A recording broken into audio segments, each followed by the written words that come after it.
গার্হস্থ্য অর্থনীতির গৃহ ব্যবস্থাপনা, যেটি প্রথম অধ্যায়ে, তার জ্ঞানমূলক প্রশ্ন এবং এমসিকিউর জন্য কয়েকটি সাজেশন আমি দিচ্ছি। কেননা আমরা জানি যে আমাদের এসএসসি ক্যান্ডিডেটদের এই সাবজেক্টটি কম পড়া হয়, সেই জন্য জ্ঞানমূলক প্রশ্নগুলো বা এমসিকিউগুলো যাতে কমন পড়ে, আমি সেই হিসেবে একটি সাজেশন সাজিয়েছি। আশা করি আপনারা উপকৃত হবেন।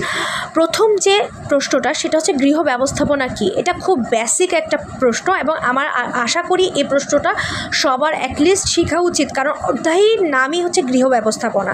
তাহলে সেক্ষেত্রে আমরা ব্যবস্থাপনা কী সেটাতেও শেখাই উচিত। তারপর দ্বিতীয় যে প্রশ্নটি, সেটা হচ্ছে গৃহ ব্যবস্থাপনা মূল চাবিকাঠি কোনটি।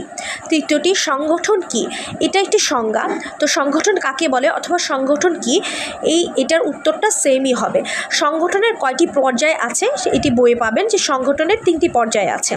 লক্ষ্য কী, তার মানে লক্ষ্যর সংজ্ঞা। নিকেল ও ডর্সি লক্ষ্যকে কয় ভাগে ভাগ করেছেন, এটিও দেখে নেবেন, 3 ভাগে ভাগ করেছে। গৃহ ব্যবস্থাপনার প্রথম ধাপটি কি, এটিও বইয়ে পাবে। গৃহ ব্যবস্থাপনার প্রথম ধাপটি হচ্ছে পরিকল্পনা। পারিবারিক জীবনের প্রশাসনিক দিক কোনটি, এটি প্রথম পৃষ্ঠাতে আপনারা পাবেন যারা পড়বেন, যে পারিবারিক জীবনের প্রশাসনিক দিক হচ্ছে গৃহ ব্যবস্থাপনা।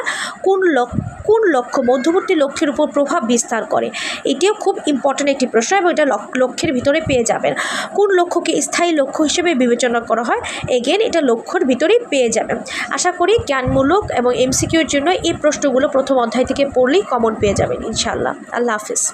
অর্থনীতির প্রথম অধ্যায় গৃহ ব্যবস্থাপনার 4টি ইম্পর্টেন্ট ইনফরমেশন আমরা শিখব আজকে, যেটি এমসিকিউর জন্য অত্যন্ত গুরুত্বপূর্ণ। প্রথম ইনফরমেশনটি হচ্ছে উপযুক্ত সংশোধনের ব্যবস্থা করা কোন পর্যায়ের কাজ, এটি নিয়ন্ত্রণ পর্যায়ের কাজ। গৃহ ব্যবস্থাপনার মূল্যায়নের আগের যে পর্যায়টি রয়েছে সেটি হচ্ছে নিয়ন্ত্রণ, এবং সে পর্যায়ের উপযুক্ত সংশোধনের ব্যবস্থা করাটা সেই পর্যায়ের মধ্যে পড়ে।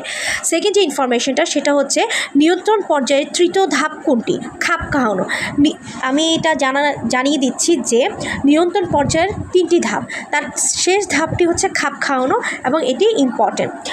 গৃহ ব্যবস্থাপনার সর্বশেষ পর্যায় কি, মূল্যায়ন। চাহিদার তুলনায় সম্পদ কেমন, সীমিত। চাহিদার তুলনায় সম্পদ সীমিত, এই লাইনটি বইয়ে রয়েছে। সো এটা যদি আসে এভাবেই আসবে। আশা করি আপনাদের উপকৃত হবে, এবং নেক্সট আমরা জ্ঞানমূলক প্রশ্নগুলোও দেখব। আল্লাহ হাফেজ।